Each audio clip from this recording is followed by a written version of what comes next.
1, 2, 3, come on. Welcome to Educative. Hello students, welcome to my YouTube channel जिसका नाम है educative. और आज हम पढ़ने वाले हैं 7th क्लास के साइंस का chapter 6 physical and chemical changes, यानी कि भौतिक और रासायनिक परिवर्तन। बच्चों, इस चैप्टर के कुछ पार्ट्स को हम अपनी पिछली वीडियो में कवर कर चुके हैं। अगर आपने वो वीडियोस नहीं देखी हैं तो उसका लिंक आपको ऊपर आई बटन में मिल जाएगा, तो वहाँ से आप उन वीडियोस को भी देख लीजिए ताकि चैप्टर को आपको अच्छे से समझ में आ पाए। तो चलिए चैप्टर शुरू करते हैं।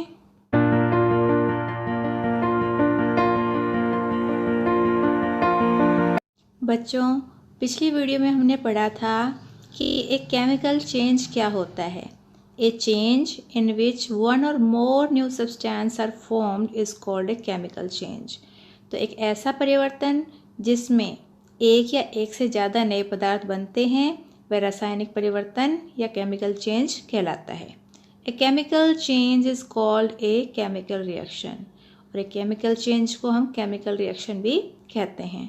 तो अब इस वीडियो में हमें पढ़ना है कि जो केमिकल चेंज है वो हमारी लाइफ में कैसे इम्पोर्टेंस रखते हैं। तो चलिए देखते हैं। Chemical changes are very important in our lives.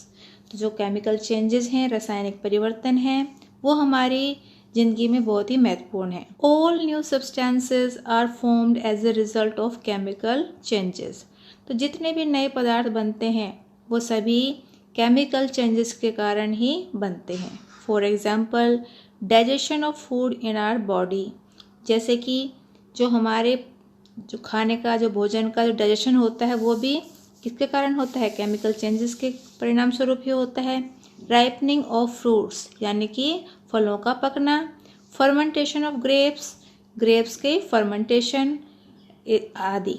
Happen due to series of chemical changes. तो ये सब किस कारण होता है, ये सभी केमिकल चेंजेस के कारण ही होता है।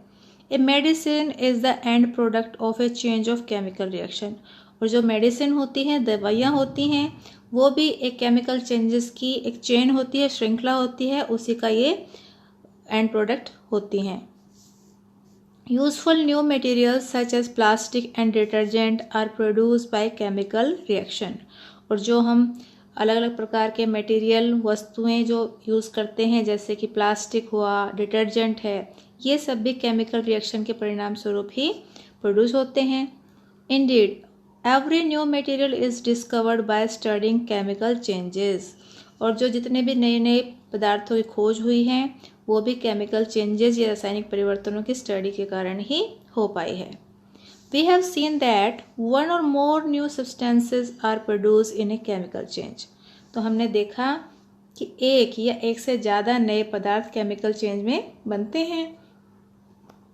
In addition to new products, the following may accompany a chemical change. तो नए पदार्थ के बनने के साथ साथ केमिकल चेंज में और भी बहुत से ऐसे परिवर्तन होते हैं जो उसके साथ होते हैं। तो देखते हैं क्या क्या होता है।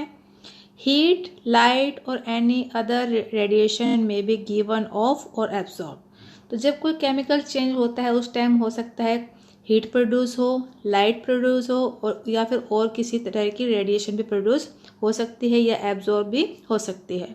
साउंड में भी प्रोड्यूस, और हो सकता है कि किसी केमिकल रिएक्शन से साउंड प्रोड्यूस हो, ध्वनि प्रोड्यूस हो। चेंज इन स्मेल में टेस्ट और एंड न्यू सब्सटेंस में भी गिवन हो, और हो सकता है कि जो सुगंध है उसमें कोई परिवर्तन हो या कोई नई सुगंध भी बने।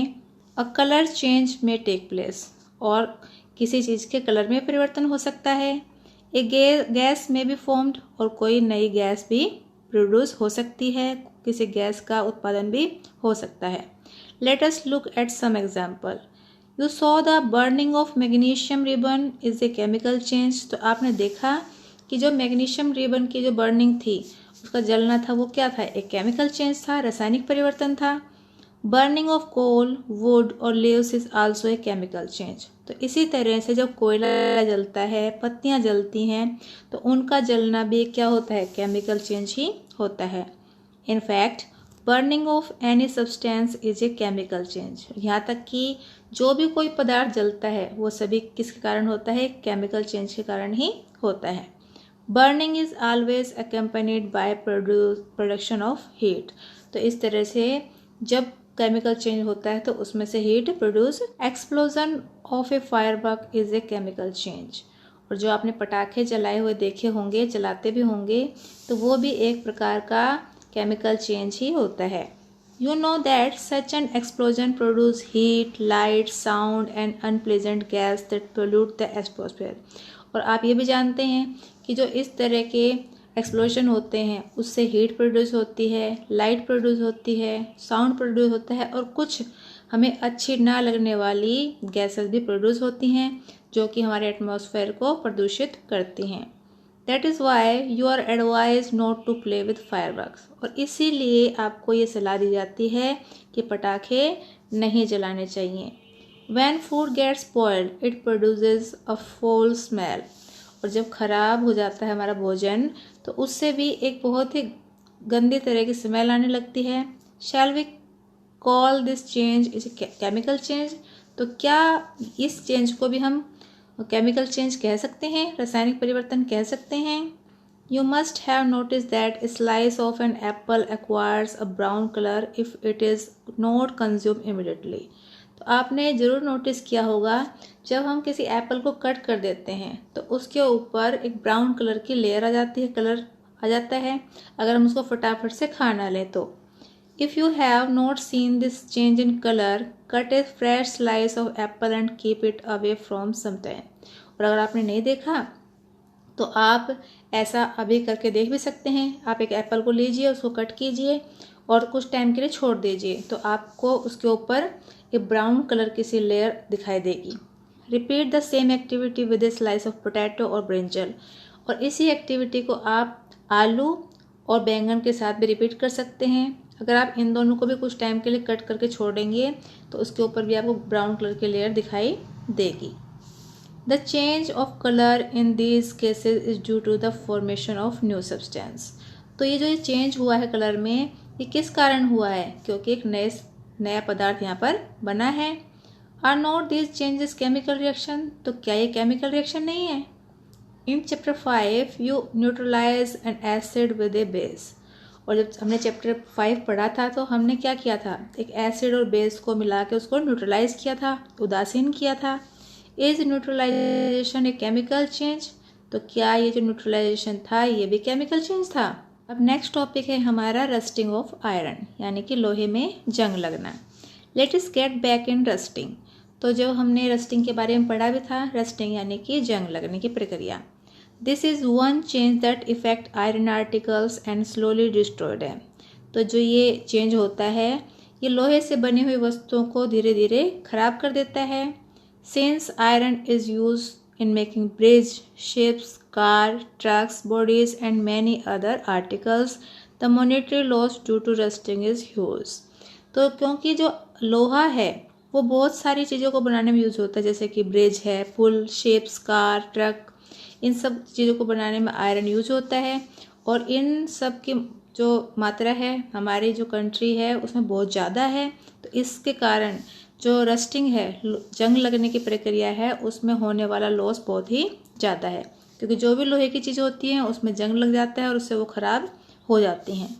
The process of rusting can be represented by the following equation.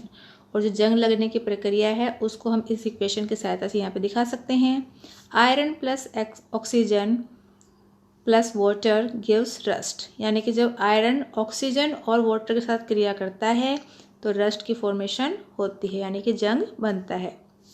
For rusting the presence of both oxygen and water is essential. तो रस्टिंग के लिए यानी कि जंग लगने के लिए पानी और ऑक्सीजन दोनों की ही प्रेजेंस ज़रूरी होती है। In fact if the content of moisture air is high which means if it is more humid rusted become faster.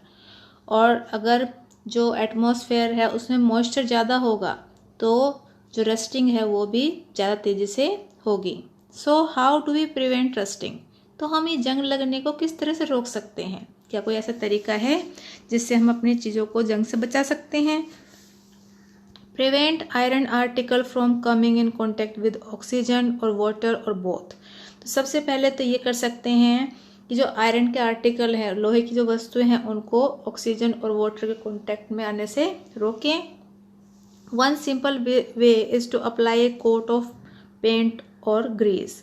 और एक और तरीका क्या है कि हम उनको जो लोहे की वस्तुएं हैं उनके ऊपर या तो पेंट की कोटिंग कर दें या ग्रीस की। तो इससे भी उनमें जो जंग लगने की प्रक्रिया है वो बहुत ही कम हो जाती है। In fact this coat should be applied regularly to prevent rusting. और यहाँ तक कि जो ये कोटिंग होती है पेंट की या ग्रीस की, ये जंग को प्रिवेंट करने के लिए यूज़ की जाती है और ये रेगुलर किया जाना चाहिए, तभी जंग से ये चीज़ें बची रहेंगी। Another way is to deposit a layer of a metal like chromium or zinc or iron. और एक दूसरा तरीका ये है कि लोहे की वस्तुओं पर एक कोटिंग कर दें किसी मेटल की, जैसे कि जिंक की या क्रोमियम की, तो ये वस्तुएं बच सकती हैं जो हैं लोहे की, तो इस पे जंग नहीं लगेगा। This process of depositing A layer of zinc on iron is called galvanisation. और जो ये प्रोसेस होता है, प्रक्रिया होती है जिंक की लेयर आयरन के ऊपर चढ़ाने की, ये कहलाती है galvanisation. The iron pipes we used in our homes to carry water are galvanized to prevent rusting। और जो हमारे घरों में पानी को ले जाने के जो पाइप लगाए जाते हैं उनके ऊपर भी ये जिंक की परत चढ़ाई जाती है ताकि उनमें जंग ना लगे। अब यहाँ देखिए पहेली कुछ बोल रही है। Oh that's why my friend Rita is always complaining about iron article rusting so fast, she lives near the coast. तो ये कहती है कि जो मेरी फ्रेंड है वो हमेशा लोहे के जो सामान होता है, वस्तुएं होती हैं, उनमें जंग लगने की शिकायत करती है क्योंकि वो समुद्र के किनारे रहती है। हाँ, क्योंकि वहाँ समुद्र के किनारे क्या होता है, मॉइस्चर होता है आयरन बहुत ज़्यादा, तो वहाँ ह्यूमिडिटी ज़्यादा होगी तो जंग भी जल्दी लग जाएगा। You know that ships are made of iron and part of them remains under water. तो आप जानते हैं कि जो शिप्स होती हैं वो आयरन की बनी होती हैं और उनका कुछ पार्ट पानी के अंदर ही रहता है। On the part above water also drop keep clinging to the ship's outer surface. और जो पार्ट ऊपर रहता है पानी से, उस पर भी पानी की बूंदें गिरती रहती हैं। Moreover the water of the sea contains many salt. और जो समुद्र का पानी होता है उसमें बहुत सारे तरह के लवण होते हैं। The salt water makes the process of rust formation faster. और जो पानी में जो नमक होता है, लवण होते हैं, वो रस्टिंग के प्रोसेस को और भी ज़्यादा तेज बना देते हैं, जिससे कि जंग लगने की प्रक्रिया और तेज़ी से होने लगती है।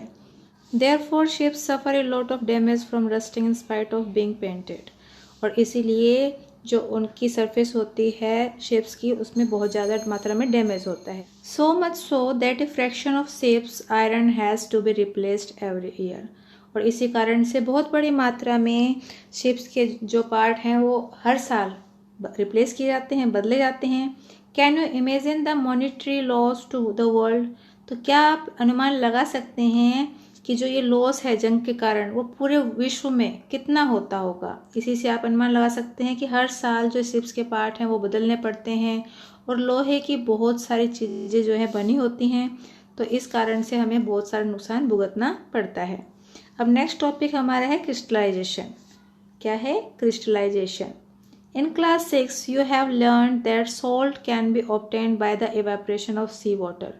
तो क्लास 6 में आपने पढ़ा था कि जो सॉल्ट है, नमक है, वो समुद्र के पानी से वाष्पीकरण की प्रक्रिया के द्वारा बनाया जाता है। The salt obtained in this manner is not pure and the shape of its crystal can not be seen clearly. और जो इस प्रक्रिया द्वारा जो नमक बनाया जाता है वो प्योर नहीं होता और जो उसकी क्रिस्टल की शेप है वो भी ठीक से दिखाई नहीं देती है। However large crystal of pure substance can be formed from their solutions. तो इसीलिए जो क्रिस्टल फॉर्म होती है उसकी प्योर, उसको उसके सॉल्यूशन से प्राप्त किया जाता है। The process is called crystallisation. और इस प्रक्रिया को कहा जाता है crystallisation. It is an example of physical change, जो कि एक भौतिक प्रक्रिया का ही, भौतिक परिवर्तन का ही एग्जाम्पल है, उदाहरण है। अब है नेक्स्ट हमारी activity 6.9 to be perform in the presence of teacher. और उसके साथ ही आपको चेतावनी भी दी गई है कि ये एक्टिविटी क्लास टीचर के द्वारा ही परफॉर्म करके दी जानी चाहिए बच्चों के लिए। Use only dilute sulphuric acid, be careful while boiling water. तो यहाँ पे आपको सिर्फ सल्फ्यूरिक एसिड जो डिल्यूट होता है उसी को यूज़ करना है, और जब बॉयलिंग करेंगे, पानी को बॉयल करेंगे, तो उस टाइम भी सावधानी बरतनी है। Take a cup full of water in a beaker and add a few drop of dilute sulphuric acid. तो हमें क्या करना है, 1 कप पानी लेना है बीकर में और उसमें कुछ बूंदें डाइल्यूट सल्फ्यूरिक एसिड की डालनी है। Heat the water. अब पानी को क्या करेंगे, गर्म करेंगे। When it start boiling add copper sulphate powder slowly while steering continuously. और जब ये धीरे धीरे बॉयल होना शुरू होता है तो इसके अंदर कॉपर सल्फेट पाउडर धीरे धीरे ऐड करेंगे और इसको हिलाते रहेंगे। Continue adding copper sulphate powder till no more powder can be dissolve. और जब तक कॉपर सल्फेट पाउडर को हम इसमें मिलाएंगे जब तक कि ये डिजोल्व होना बंद ना हो जाए। Filter the solution. और उसके बाद इस सॉल्यूशन को फिल्टर करेंगे। Allow it to cool. और इसको ठंडा होने देंगे। Do not disturb the solution when it is cooling. और जब ये सॉल्यूशन ठंडा हो रहा होगा तो इसको आप बिल्कुल भी डिस्टर्ब नहीं करेंगे, यानी कि ऐसे ही रहने देंगे। Look at the solution after some time. और कुछ देर के बाद इस सॉल्यूशन को देखेंगे। Can you see the crystal of copper sulphate. तो क्या आपको इस सॉल्यूशन के अंदर कॉपर सल्फेट के क्रिस्टल दिखाई देते हैं? If not wait for some more time. और अगर नहीं दिखाई देते तो कुछ टाइम के लिए और इंतज़ार कीजिए। ये देखिए आपको यहाँ पिक्चर में दिखाया भी हुआ है, इस तरह से आपको क्रिस्टल दिखाई देने। You have learned about physical and chemical changes. तो आपने इस चैप्टर में फिजिकल और केमिकल चेंजेस के बारे में पढ़ा। Try to identify changes that you observe around you as physical or chemical changes. तो जो भी आपको आसपास अपने केमिकल चेंजेस और फिजिकल चेंजेस दिखाई देते हैं उनको आइडेंटिफाई कीजिए, उनकी पहचान कीजिए और पता लगाइए कि कौन से चेंज फिजिकल चेंज हैं और कौन से केमिकल चेंज हैं। तो स्टूडेंट्स, ये था हमारा चैप्टर जो कि कंप्लीट हो गया है।